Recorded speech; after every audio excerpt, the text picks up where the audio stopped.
Now I'm going to restart that. So, what happened in our last chapter? The museum people... What? No. Only Mr. Hampton is dead. So the museum people came to look at the art piece. And at first they were like, this isn't really art, kind of questioning the artistic value.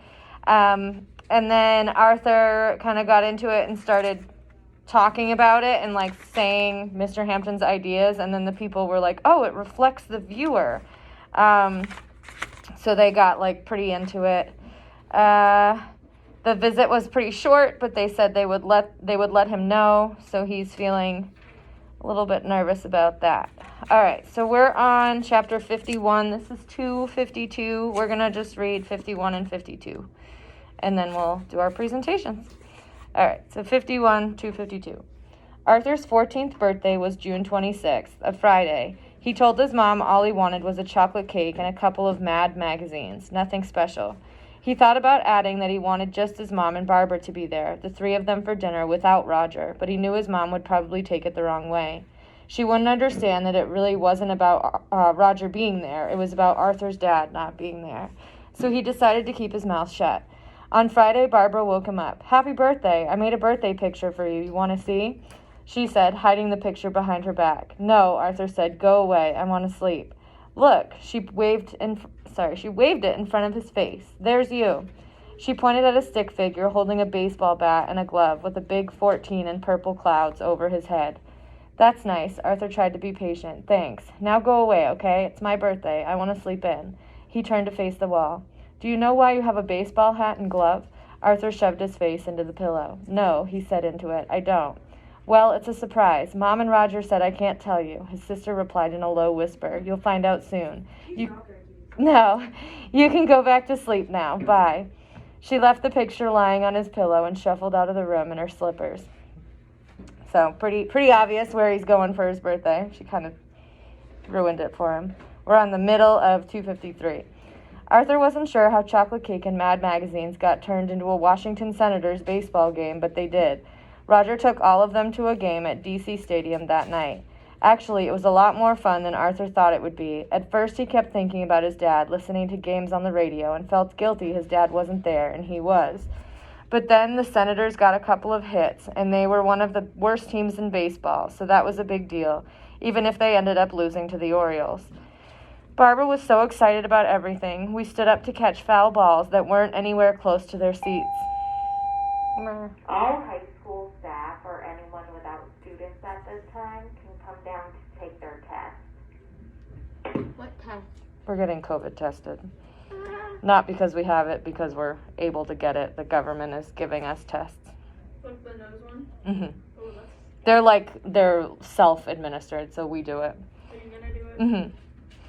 Where am I? Barbara was so excited about everything, she stood up to catch foul balls that weren't anywhere close to their seats. Whenever a ball was hit, she'd leap up and put out her hands, as if the ball would somehow drop out of the sky and land in them. Top of 254 now. Roger finally ended up buying her a souvenir baseball. Even though it's not your birthday, he said. I know Arthur won't mind. They ate hot dogs and popcorn and drank Cokes. Arthur's mom laughed a lot, probably too much, he thought. It was kind of embarrassing. Roger wasn't that funny, he wanted to point out. Then they came back and had his birthday cake around midnight, which was cool until Barbara stayed up and chattered for half the night because she couldn't sleep, and then had to pee the rest of the night. Arthur saved his ticket from the game. It had been a good birthday, and he wanted to remember it.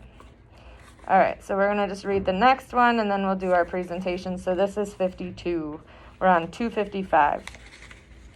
Officer Billy was the one who called Arthur to tell him the news about Hampton's masterpiece. It was right before the 4th of July holiday weekend. Roger was over for dinner as usual.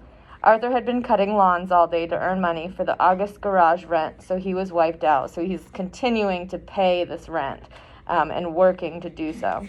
He didn't even move to answer the phone when it rang. His mom jumped up to get it.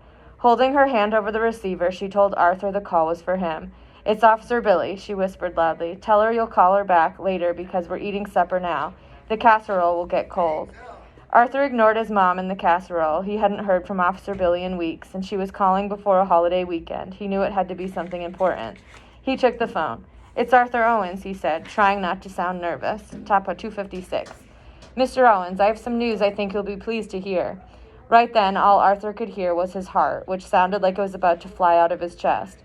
The National Collection of Fine Arts here in Washington has decided they would like to acquire Mr. Hampton's work. "What?" Arthur asked, not quite sure what she meant. "Acquire?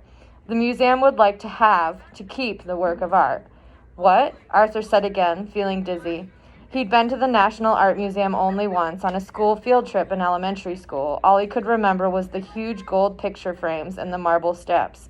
It had been like a palace. He couldn't believe Hampton's collection of foiled-covered art would be in a place like that. "They're going to put Mr. Hampton's work in the museum downtown for everybody to see?" Arthur repeated slowly. There was a long pause before Officer Billy said, "Well, no, not right now." Arthur was confused. "What do you mean, not right now?"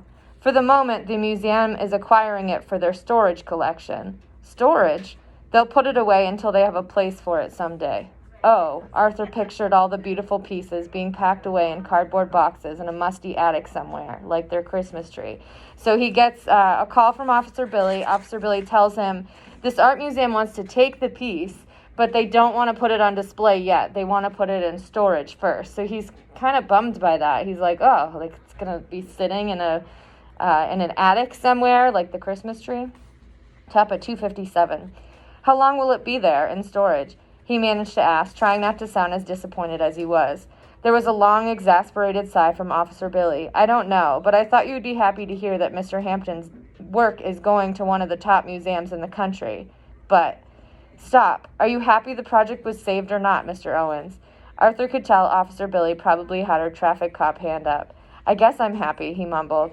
And actually, he was glad Mr. Hampton's work was going somewhere, so he wouldn't have to lie awake nights worrying about it any longer and mowing lawns to pay the rent. He only wished it was going to a place where people could see it. He didn't think Mr. Hampton would want heaven packed up and left in storage. He hoped he hadn't let him down. "Nothing in the world is perfect, right?" Officer Billy said more patiently. "Right." Arthur agreed, and he managed to resist adding, except the number 7. "Well, that's all the information I have right now. When I hear more, I'll let you know." Tapa 258. "Thanks." Arthur did his best to sound grateful. He didn't want another lecture. "You're welcome," she said. "Have a good evening." Arthur turned back to the table to see everyone staring at him. The casserole was untouched. Nobody had moved. "What was that all about?" Arthur's mom asked. Arthur took a deep breath and forced himself to smile. "It was Officer Billy calling to tell me that Mr. Hampton's masterpiece is going to a museum." All right. We're going to stop there. So we'll finish.